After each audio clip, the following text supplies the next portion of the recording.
Welcome back. It's Monday, the beginning of our week. Are you ready to do some really great learning today?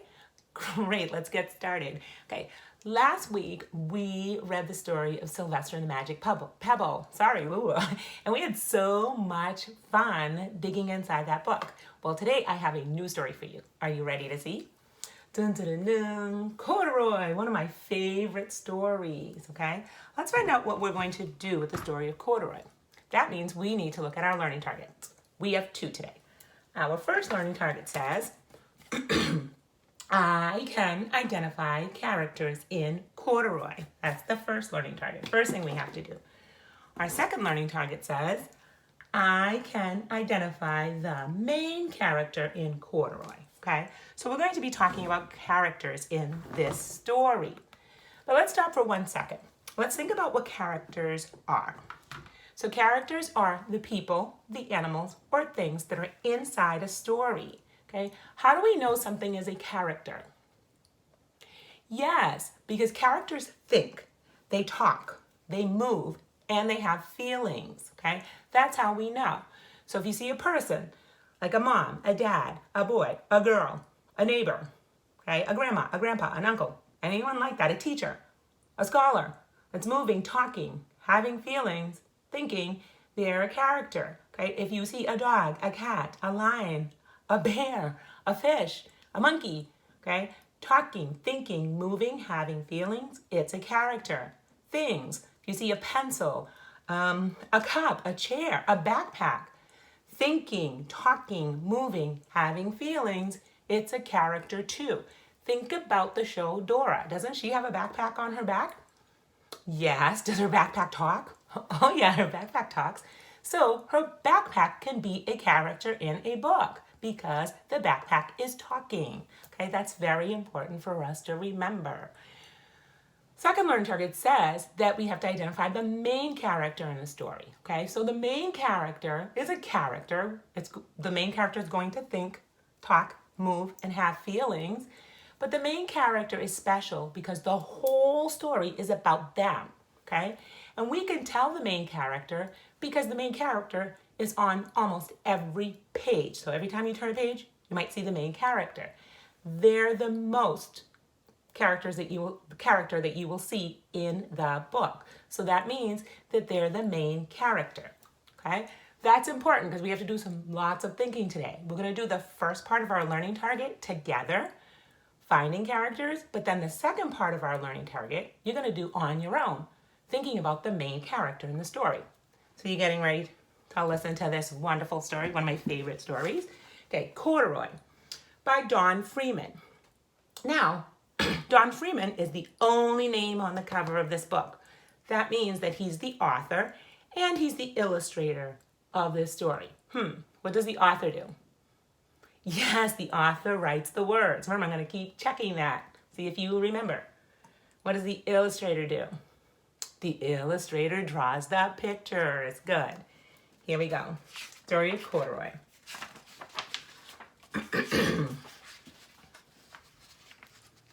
Corduroy is a bear who once lived in the toy department of a big store. Day after day, he waited with all the other animals and dolls for somebody to come along and take him home. The store was always filled with shoppers buying all sorts of things, but no one ever seemed to want a small bear in green overalls. Then one morning, a little girl stopped and looked straight into Corduroy's bright eyes. "Oh, Mommy," she said, "look, there's the very bear I've always wanted." "Not today, dear," her mother sighed. "I've spent too much already. Besides, he doesn't look new. He lost the button to one of his shoulder straps." Okay, let's stop here. Okay, have we met a character? Yes, who have you met? Ooh, Corduroy. Yes, we met Corduroy. Who else did you meet? The little girl. Who else did you meet? The mom. How do I know that the little girl is a character in the story?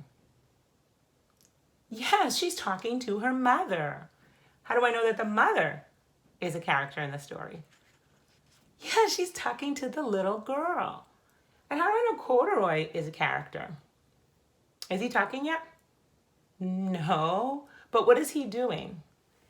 Yeah, he's thinking, right? He's thinking about someone buying him. Okay, so we've met some characters along the way in this story. Let's keep reading. Corduroy watched them sadly as they walked away. I didn't know I'd lost a button, he said to himself.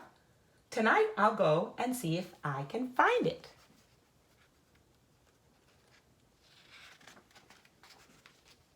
Late that evening, when all the shoppers had gone and the doors were shut and locked, Corduroy climbed carefully down from his shelf and began searching everywhere on the floor for his lost button.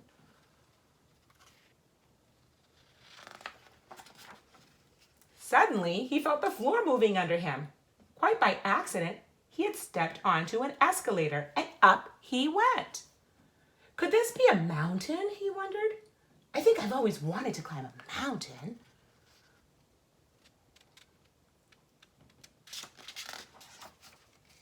He stepped off the escalator as it reached the next floor, and there before his eyes was the most amazing sight. Tables and chairs and lamps and sofas and rows of beds. This must be a palace, Corduroy gasped. I guess I've always wanted to live in a palace.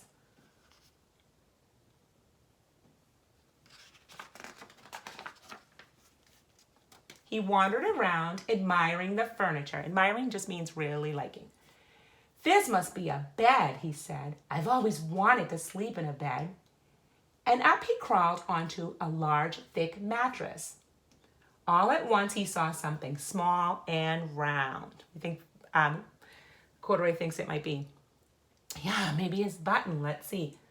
Why, here's my button, he cried, and he tried to pick it up.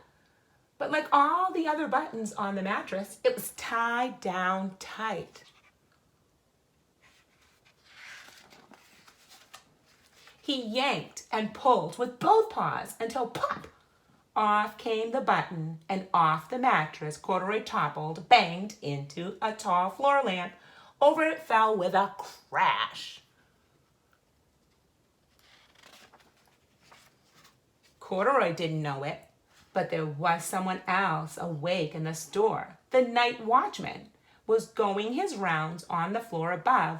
When he heard the crash, he came dashing down the escalator. So dribble an invisible basketball if you found another character. Good, keep that in your head. Now, who in the world did that? He exclaimed. Somebody must be hiding around here. Okay, I'm going to stop here for a second.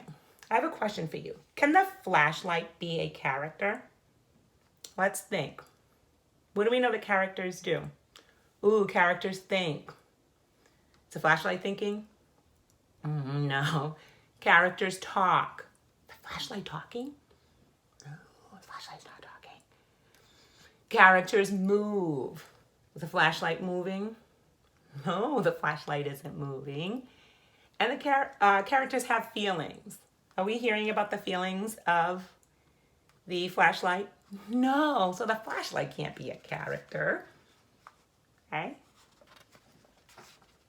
He flashed his light under and over sofas and beds until he came to the biggest bed of all. And there he saw two fuzzy brown ears sticking up from under the cover. Who is that, do you think? Yeah, that's Corduroy. We got that clue from the two fuzzy brown ears. Hello, he said. How did you get upstairs?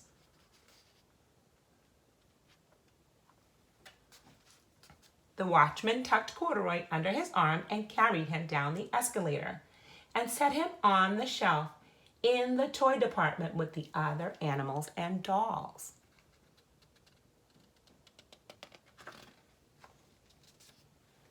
Corduroy was just waking up when the first customers came into the store in the morning, and there looking at him with a wide, warm smile was the same little girl he had seen only the day before. I am Lisa. Now we know the little girl's name. What's her name? Lisa. And you're going to be my very own bear. Last night I counted what I saved in my piggy bank, and my mother said I could bring you home.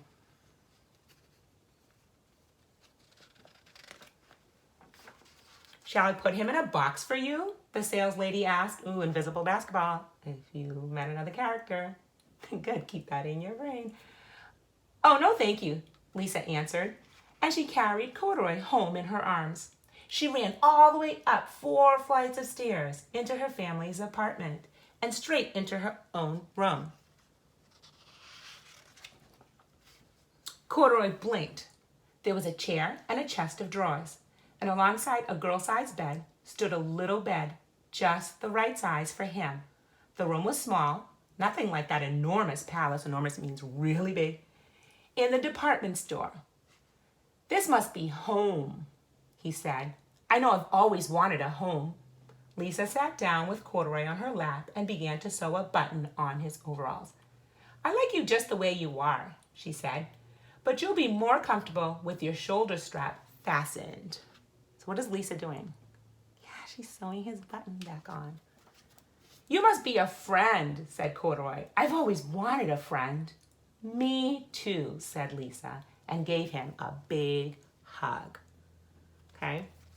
Now your job is to think about the main character in the story. You're going to draw the main character, and then you're going to go on Seesaw and record. That means you're going to press the video camera button yourself talking about the main character, okay? Telling us who the main character is. So go do that, and I will talk to you tomorrow. Bye.